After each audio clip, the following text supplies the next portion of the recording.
All right. So here's what I'm talking about with the whole law of sines, law of cosines thing. If I can get my board to work. All right. I want to move you there. Okay. If I've got these ratios, sine A over A, and let's say I set it up with sine B over B. And maybe here's my third one. Well, but usually we only use two at a time. I have to know three of these pieces. So let's say I know this, and let's say I know this, and then maybe I know this. I can use law of sines if this is the combination. So I will always have to know the combination of an angle and the side across from it if I want to use law of sines. But imagine that we have a triangle, and maybe I've got a side length of 5, a side length of 7, and a side length of 10. If I tried to set up the law of sines,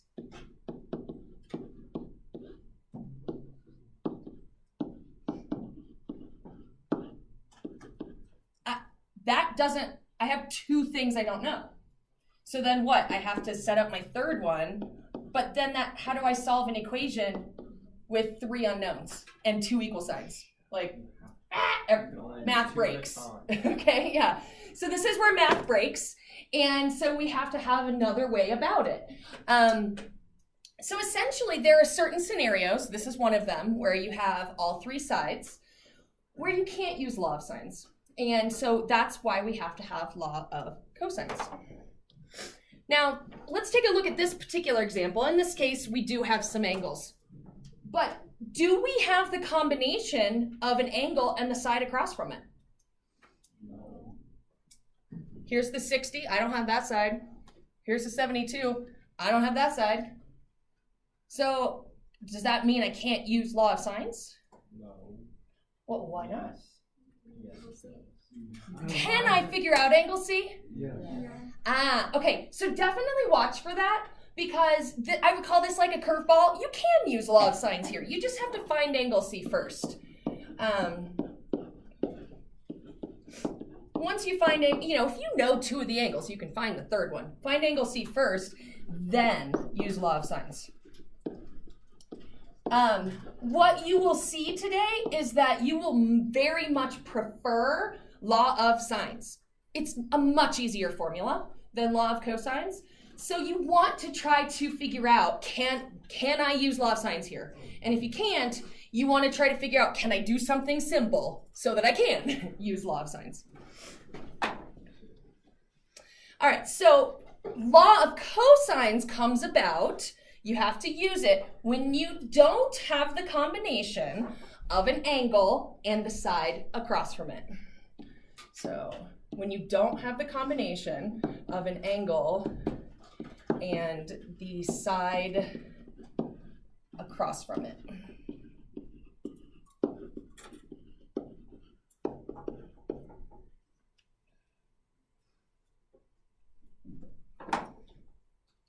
So if we were just to make up some examples, let's say we knew that this was 120 degrees.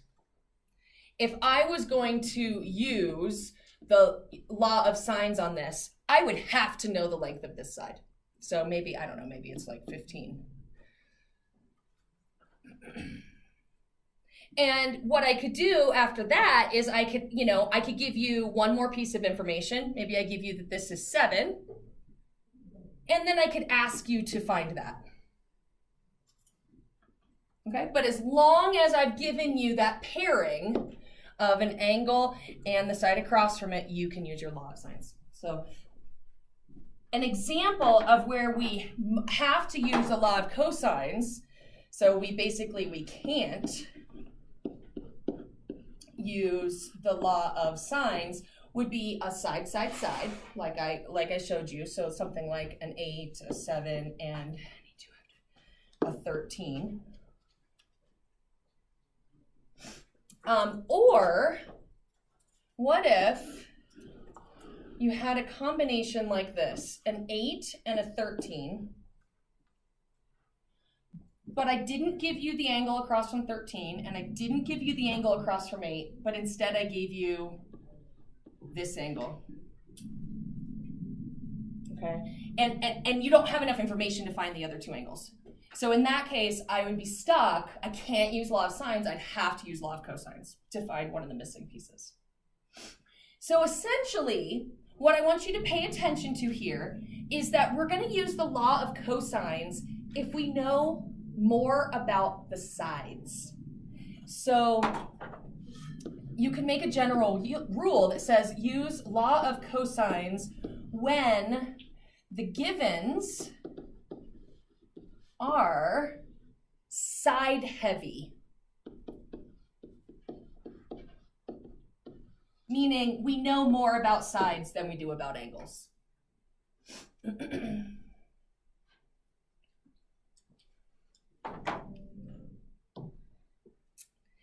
So this is your formula for law of cosines, and as you can see, it's a little bit more complicated.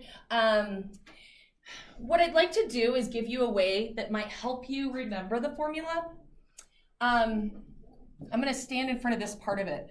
What does that look like? Something that you already know, right? So when you're trying to learn something new, try to relate it to something you already know. Okay, so this is kind of like the Pythagorean theorem. All right, so it starts off looking like the Pythagorean theorem, and then you subtract a little bit. Now let me show you some correlations here. Notice that the letters here are the same letters that are right here. Okay, so that might help. And then notice that the angle that's here correlates to the side that's right there. So that should help set it up a little bit. Now, technically, I could give you 2 more versions of this formula. And then you would have 3 complicated formulas to remember. The other 2 versions are right here on the whiteboard. So where the A's and the B's and the C's just switch around positions. So if I have the A squared on the left side, then I have angle A right here, and then B and C fill the other spots. If I have B squared over on the left side, then I have angle B, and the A and the C fill the spots. Now, my suggestion to you is not to memorize 3 different formulas. My suggestion is to memorize one formula and just rename your triangle so that it works with this formula. So what that means is if we take a look at this particular triangle, suppose this triangle is named NMP. What we want to do is name it ABC. But if we know something about one of the angles, we need to call that angle C. So I'm going to come up here and I'm going to call this C, which means that this is little c. Then the other angles, it doesn't really matter which one I call A and B. Okay, if I call this one A, that does make this little a. And if I call this one B, that makes this one little b. So I think, honestly, that's probably the easiest approach because then you only have one formula to deal with and you always just rename the triangle to make it work.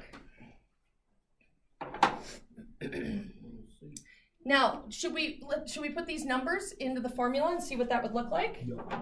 All right, so what are we trying to find? We are trying to find, let's say we're trying to find side C. So C squared would equal 8 squared plus 5 squared minus 2 times 8 times 5 times cos of 23. As you can see, it's pretty calculator heavy. It's got lots of numbers.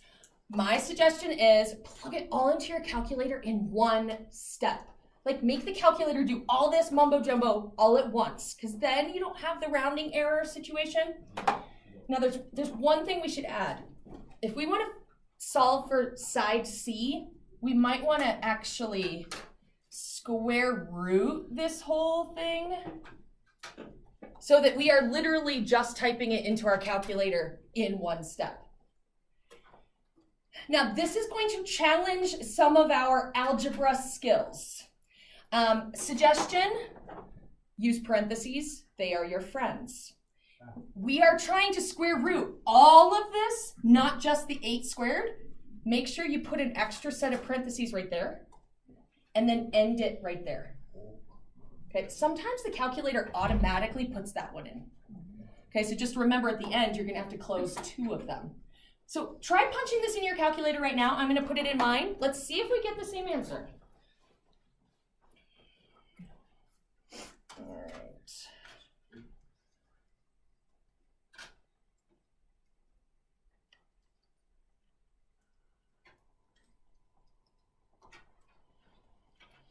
5 times cos 23, boom, boom, boom. All right, I get 3.919. Yes. Cool. So C is 3.919. If you did not get that, sometimes one of the things that could be helpful is to put an extra set of parentheses around this whole thing. Although I don't think the green one is 100% necessary, definitely the red ones are necessary. But if you're finding that you're not getting the right answers, maybe you want to put in some extra parentheses. Because you're kind of asking the calculator to do a lot. So you want to make sure that the calculator is kind of using the order of operations correctly. In some ways, this can be really satisfying because you're just punching a bunch of buttons and hitting enter, and then you get your answer. All right. All right, so if you are given information like this and you don't have a picture, this is a perfect scenario because you can just name the triangle exactly the way you want to. So 2 sides of a triangle measure 15 and 23 inches. The included angle is 78 degrees. Find the third side. So draw yourself just a generic triangle and put in the information. It doesn't matter where. How about 15 here, 23 here? And the included angle is 78. Well, how do I know, what does that mean, included angle? Between the 2, like where these 2 sides meet up. So this is the 78 degrees. That's going to be important if they use words like that. All right, now when I name this triangle, I am going to do it strategically. I'm going to call this C so that I can use that formula. Maybe this one is A and this one is B. So this would be little c, this would be little b, and this would be little a. All right, so let's try setting this up and punching it into our, crazy formula. So we're gonna have c squared equals 23 squared plus 15 squared minus 2 times 23 times 15 times cos of 78. And, I don't think you even need to figure out what is 23 squared because you can put this all in your calculator in one step. We're going to have to do the square root part. And so we're square rooting that entire thing. And then just make sure you've got a parenthesis around the very beginning and the very end. All right, yes? I think my calculator's messed up. Maybe you're in the wrong mode. Maybe. I just hacked it. Yep, you're in radian mode. Because I was doing this yesterday too, and I'm like, I don't check. Yeah. All right, you should be good. See how it says degree up there now? Okay. All right, so try this out. Let's see what we get.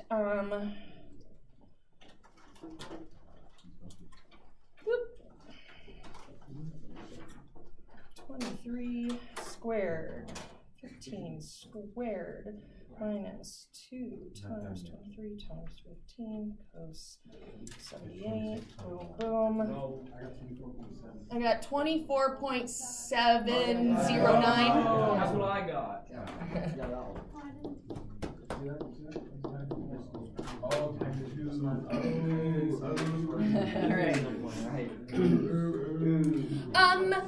Definitely check to make sure that the scale of your answer makes sense in the problem. Like, let's say you get 24, but the side lengths were like 1 and 7. Then 24 is kind of big. you know? But I got 24 and my side lengths were 15 and 23, so yeah, that seems right. So there you go. Now that I would say is sort of the easiest kind of mix of information that would you would use with the law of cosines. It gets a little bit harder when it's a side scenario. So let's take this particular one, and luckily it's asking you to find angle C. All right, so that's great. We can use the formula that has angle C. But what if it wasn't asking for angle C? What if it was asking for angle B? Change it. Change it. Just call this C. You know, call this B. And then use the formula. Okay, so that's what I mean by just rename the triangle. All right, but it's asking for C, so let's just not deal with that. All right, so this will be little c, this is little a, and this is little b. And when we set up the formula, it's going to look like this. 6 squared equals 8 squared plus 7 squared minus 2 times 8 times 7 times cos of c. All right, so notice this one is a little bit of a harder problem because this is what we want. And look at how buried that variable is. It is stuck inside of a cosine. It's multiplied by a bunch of numbers. It's then subtracted from some other numbers. Yeah? You have to like get everything away from it? That's exactly what we have to do. We have to isolate it. All right, now this is our algebra coming at us pretty hard. What should I move first?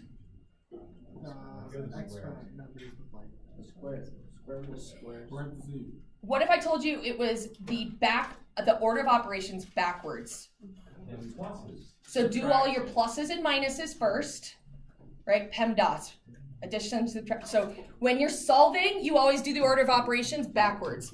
So I'm actually going to move the 8 squared and the 7 squared first, because I can just add them over or subtract them over. All right. Okay, so here's what I've got. Oops, that should be a 7. So 6 squared minus 8 squared minus 7 squared is equal to negative 2 times 8 times 7 times cos of c. Now, if you want to figure out what these numbers are, that's totally fine. I'm going to make the calculator do the work. All right, so I'm going to wait and punch it in all at once. All right, next up, I'm still trying to isolate this.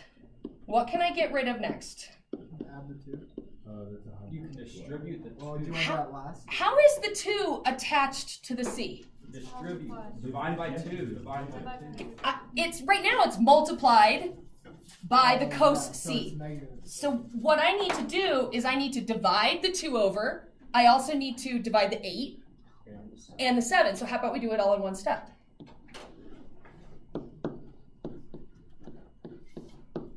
All right, so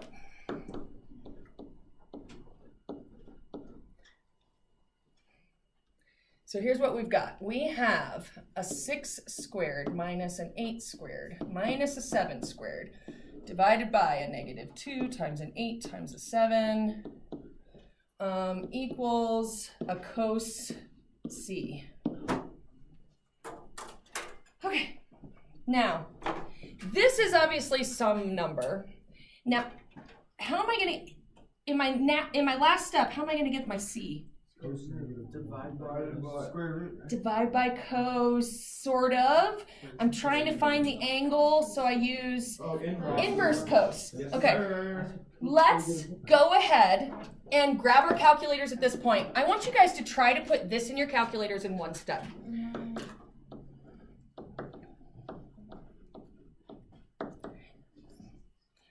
Suggestion, put parentheses around the quantity on the top, and then one set of parentheses around the quantity on the bottom.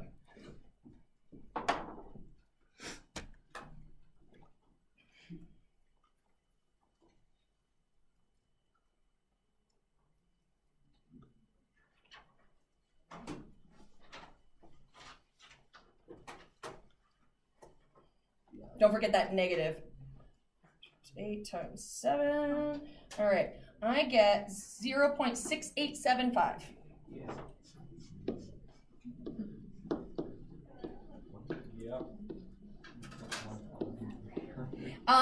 If you did not get that, that's exactly why I want you to practice. Because this is a lot of this is a lot more than you've probably ever asked your calculator to do all at once. Takes practice, okay? So now your last step, once you get the 0.6875, you can do the inverse cos to get your final answer. So inverse cos of 0.6875 will give me angle C.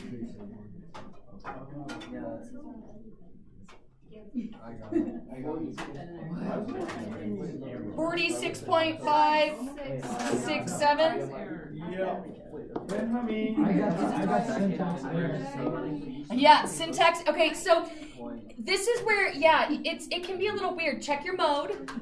Mode differences can give you syntax errors. If you accidentally type in negative within a trig function, sometimes you can get errors. Sometimes if your number is bigger than 1 inside of a trig function, you can get errors. These are things about trig you don't quite know about yet, so I realize that can be frustrating. Yeah. Can't you just plug it all into the inverse cos? Absolutely. So that's kind of the fun part, especially if you have one of these fancy calculators. You can kind of do it all in one step, which is nice. I'm not sure that I would feel as comfortable doing it all in one step on one of these because I can't see it all. Okay. But when you can see it all, that's how I do it, for sure. All right, so that was what, 46.5? Okay. Now, suppose I had a follow-up question that said, hey, find angle B. Do you have to repeat this entire process? No, you don't, because you now have a combination of an angle and the side across from it. You can switch over to Law of Sines and find your other stuff using the Law of Sines. So that's going to be really helpful. All right. Now, a problem like this, let's see. What kind of shape is that? A rhombus. Very good. Now, if I draw in the diagonals of a rhombus, what do we know about the angles here?